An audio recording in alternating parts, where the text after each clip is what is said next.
আমরা চলে যাচ্ছিলাম সান্তোসা আইল্যান্ডে। আর আমরা সেই স্টেশনটা খুঁজতেছিলাম কোনখান দিয়ে আমরা মেইনলি বাস খুঁজতেছিলাম, কিন্তু বাস কোথাও দেখতে পারতেছিলাম না। আর সবচেয়ে প্রবলেমে আমাদের পড়তে হয়েছে, এখানের অনেকেই আমাদের কথা বুঝতে পারতেছে।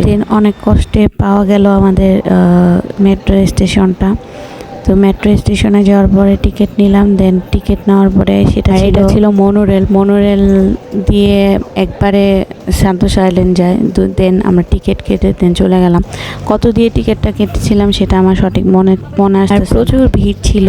দেন এই ভিড়ের মধ্যে যে সামনের দিকে সিটটা নিলাম। দেন আস্তে আস্তে অনেক মানুষই, আর এই মনোরেলে আমার এইবার নিয়ে সেকেন্ড টাইম ওঠা। তো আমরা চলে আসলাম সান্তোসা আইল্যান্ডে। আর এটা নামার পরে এই দৃশ্য, এখান থেকে কিছু খাওয়া দাওয়া করে নিলাম। ভিতরের দিকে ঢুকে গেলাম, দেখলাম যে এখানে একটা ফ্রি বাস সার্ভিস আছে। এই বাসটা পুরাটা এরিয়া ঘোরায়। তো আমরাও লাইন ধরে এটার মতো, এই বাস দুই দিকে দুইটা ছিল, একটা রেড কালার একটা ব্লু কালার।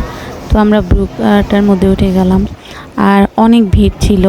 এটার মধ্যে একবার উঠলে নামলে আবার নতুন করে লাইন ধরে ওঠা লাগে, এরকম অবস্থা। তো এটার মধ্যে উঠে বসলাম আমরা। সিটও ছিল না ওই রকম, তিনজনে কষ্ট করে বসলাম। দেন আমাদের গাড়িটা স্টার্ট করলো।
আমাদের ঘোরা অবস্থায় প্রচুর বৃষ্টি চলে আসছে, যার কারণে আমাদের আর নেমে কোথাও ছবি তোলা হয়ই না। আর এখানে আসলে অবশ্যই চেষ্টা করবেন এই বাসটার মধ্যে ওঠার, তাহলে আপনারা সবটাই ঘুরে দেখতে পারবেন। তো আমাদের ব্লগ ভালো লেগে থাকলে like comment share and subscribe. আল্লাহ হাফেজ।